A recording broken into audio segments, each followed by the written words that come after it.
ये मैं सवाल पढ़ता हूँ। ये एक्सरसाइज 8.3 क्वेश्चन नंबर 10 लिखा, हम 11 लिखा हमने। 8th क्लास का मैथ का सवाल है, कंपेयरिंग क्वांटिटीज का।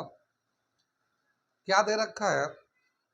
इन a laboratory the count of bacteria in a certain experiment was increasing at the rate of 2.5% per our.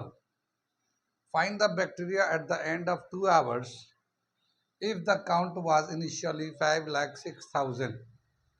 ठीक है, तो क्या बता रहा है कि एक लेबोरेटरी में जो बैक्टीरिया है अभी वो 5,06,000 है और हर घंटे में वो बढ़ता जाता है 2.5% के रेट से।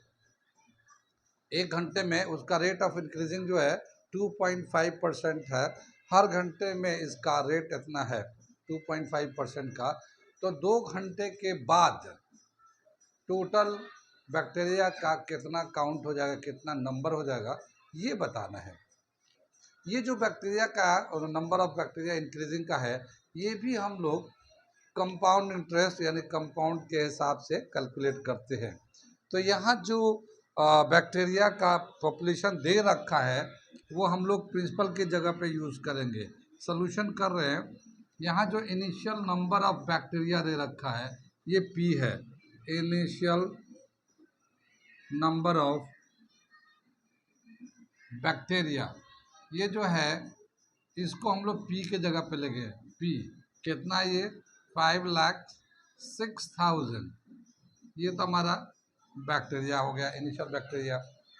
और रेट ऑफ इंक्रीजिंग कितना दे रखा? रेट ऑफ इंक्रीजिंग जो दे रखा है ये हमारा 2.5% दे रखा है। 2.5 को 5/2 भी ऐसे भी लिख सकते हैं हम लोग, ज़रूरत के लिए हम लोग यूज़ कर सकते हैं 5/2। और टाइम दे रखा 1 घंटे में वो इतना % बढ़ जाता है। तो 2 घंटे के बाद कितना हो जाएगा? तो टाइम कितना दे रखा? Time is equal to 2 hours। ये जो है 2.5% पर आवर इंक्रीज कर रहा है, हर घंटे में इतना बढ़ जाता है। तो 2 घंटे के बाद कितना उसका बैक्टीरिया का पॉपुलेशन हो जाएगा, ये निकालना है। तो ये टी की जगह पे हमें 2 hours यूज़ करना है। यहाँ हमें निकालना है अमाउंट। 2 घंटे के बाद टोटल बैक्टीरिया कितना हो जाएगा, तो यहाँ हमें निकालना है अमाउंट। अमाउंट का क्या फॉर्मूला होता है? A is equal to, formula तो याद ही होगा, ठीक है।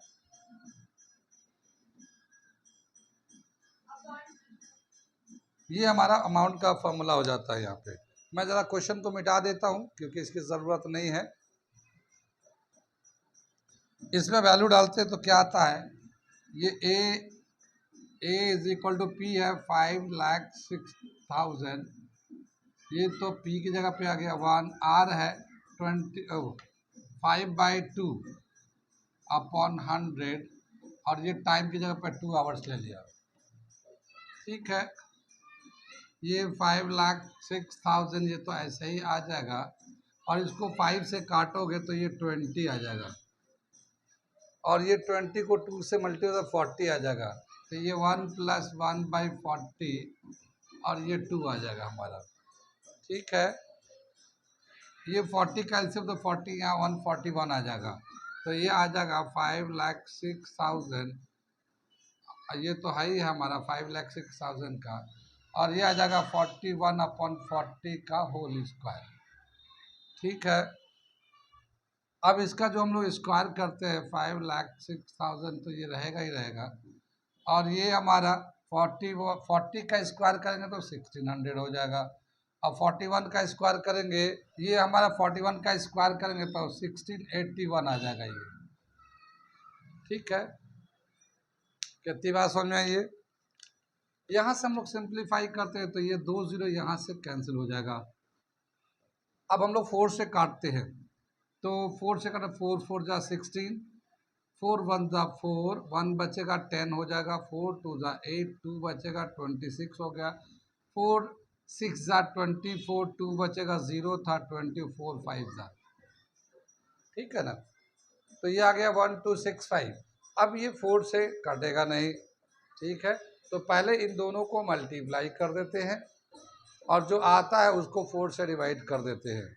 इन दोनों को अगर मल्टीप्लाई करते हैं 1265 का 1681 से मल्टीप्लाई करेंगे तो ये आ जाएगा हमारा 465 अपॉन 4, ठीक है।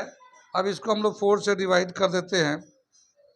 अब इसको जब हम लोग 4 से डिवाइड कर देंगे तो ये आ जाएगा 531,616.25, इतना आ जाएगा। या इसको हम लोग यूँ कह सकते हैं 5,31,616.25।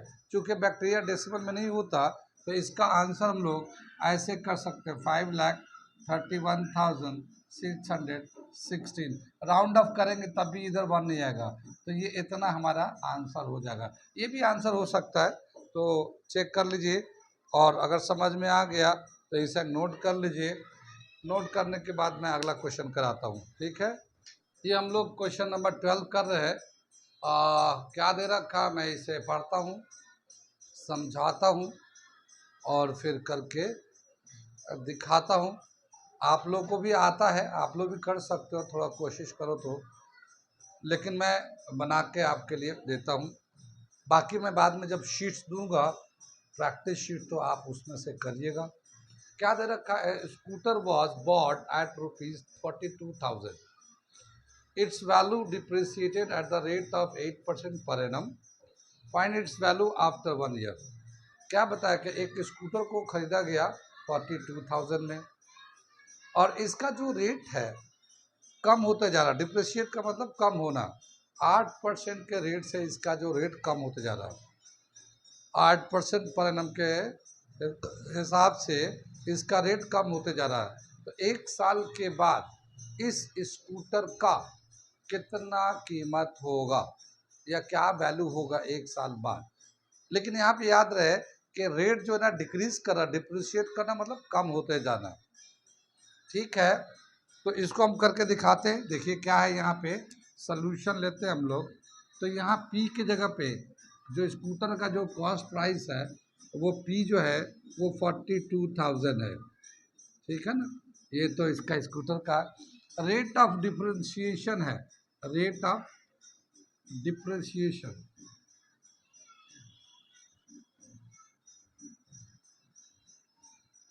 ये दे रखा 8%, ठीक। और टाइम कितना दे रखा है, टाइम 1 ईयर, 1 साल के बाद कितना हो जाएगा। तो इनवली ये हो रहा है। तो डिप्रिसिएट जब करता है तो यहाँ पे देखिए जो अमाउंट का फॉर्मूला होता है वो क्या होता है, याद है अमाउंट का फॉर्मूला क्या होता है, A is equal to P1 minus R upon T। अब R अपॉन 100 इंटू T। यहाँ देखिए ये माइनस में लिखा हम लोगों ने, माइनस में क्यों लिखा, क्योंकि रेट इसका कम होते जा रहा, कम होते जा रहा, बढ़ता है तो प्लस में लिखते हैं और घटता है तो माइनस में लिखते हैं।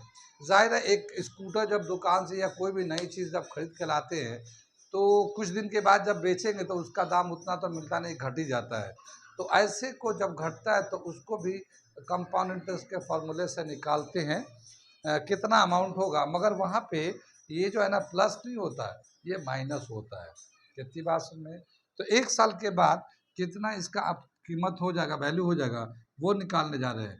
तो ये 42,000 तो इनिशियल में था, और ये 1 माइनस आर कितना है 8%, 8 अपॉन 100 और टाइम है 1 ईयर। इसमें साल एक ही साल लिया है तो बहुत ही आसान है ये। अगर हम लोग इसको 4 से काटते तो 4 2 ज़ा 8 और 425 ज़ा 100 हो जाएगा। अब एलसीएम लेंगे तो 25 यहाँ चला जाएगा, इसमें से 2 माइनस हो जाएगा, 23 आ जाएगा। कितनी बात सुन, तो A इज इक्वल टू 42,000 तो ये रहेगा, ऊपर में आएगा 23, नीचे में आएगा 25, पावर 1 का है तो ऐसे ही आ जाएगा। कितनी बात समझ में आई, आगे चले। अब इसको हम लोग 25 से कट करेंगे या 5 से कर लेते हैं, तो 5 5 ज़ा 25, 5 8 ज़ा 40, 2 बचेगा 20, 5 4 ज़ा 20, ये 2 0 बच गए। ये तो 5 से हो गया। फिर एक बार 5 से कर लेते हैं, 5 1 ज़ा 5, 3 बचेगा 34, 5 6 ज़ा 30, 4 बचेगा 40, 5 8 ज़ा 40, एक 0 आ गया। तो यहाँ पे आ गया 1 6, ये आज आ गया हमारा 1680, ये आ गया। और यहाँ पे है 23, तो इनको अब मल्टीप्लाई करते हैं, 1680 को 23 से मल्टीप्लाई कर देते हैं, तो इसका वैल्यू आ जाता है कितना आ गया। इसका वैल्यू हम लोग मल्टीप्लाई करेंगे तो a इज इक्वल टू 38,400 640, 38,640। ये रेट घट रहा है ना, तो पहले इसका 42,000 रुपये का था, अब 8% के रेट से घटा, तो एक साल के बाद 38,640 रुपीज़ उसका पड़ेगा। और अगर दिन बीतेंगे तो और उसका कीमत घटता जाएगा। कितनी बात समझ में आई? तो ये इस तरह के सवाल हम लोगों ने अलग अलग एक्सरसाइज में अलग अलग टाइप के सवाल किए हम लोगों ने। कहीं पे डिस्काउंट किया, कहीं पे हम लोगों ने कंपाउंड इंटरेस्ट किया, कहीं पे हम लोगों ने प्रॉफिट लॉस किया, पिछले एक्सरसाइज को मिला के। अब हम आपको इसी तरह के शीट्स प्रैक्टिस के लिए हम देंगे अलग क्वेश्चन। तो आपको जो लोग आगे और प्रैक्टिस करना चाहते हैं, मैं तो एनसीईआरटी का ये सारे क्वेश्चन करा दिए, ताकि उन बच्चों को जो लोग एकेडमी पढ़ना चाहते हैं 7 से जब 8 में आएंगे, तो अगर वो क्वेश्चन को देखना चाहते हैं कि क्वेश्चन कैसे होगा, तो वो सारे क्वेश्चन मैं करा दिया मैंने यहाँ पे कि इसको सवाल कैसे करना। उसमें जो छोटी छोटी बातें थी, इम्पॉर्टेंट जो बातें थी, कहाँ पे प्लस जैसे यहाँ पे माइनस था, तो इस तरह की बहुत सारी बातें हमने बता दी। और इसके बाद मैं एक शीट जब अटैच करूँगा इस पर वीडियो बनाकर, तो आपके लिए वो शीट्स आ जाएगा। वो बच्चे जो लोग प्रैक्टिस सेल्फ प्रैक्टिस करना चाहेंगे वो इस शीट से कर सकते हैं। साथ ही इसके आगे अभी और बहुत कुछ सारे उस वाले चैप्टर में ऐड करते रहेंगे वक्त के साथ साथ, क्योंकि इंट्रेंस का भी इसी पे आएगा, तो इंट्रेंस का कंटेंट भी इसी में हम लोग डालेंगे। तो फिलहाल जो है ये एनसीईआरटी का क्वेश्चन ख़त्म हो जाता है। अब हम लोग चल रहे हैं नए एक्सरसाइज को शुरू करने के लिए।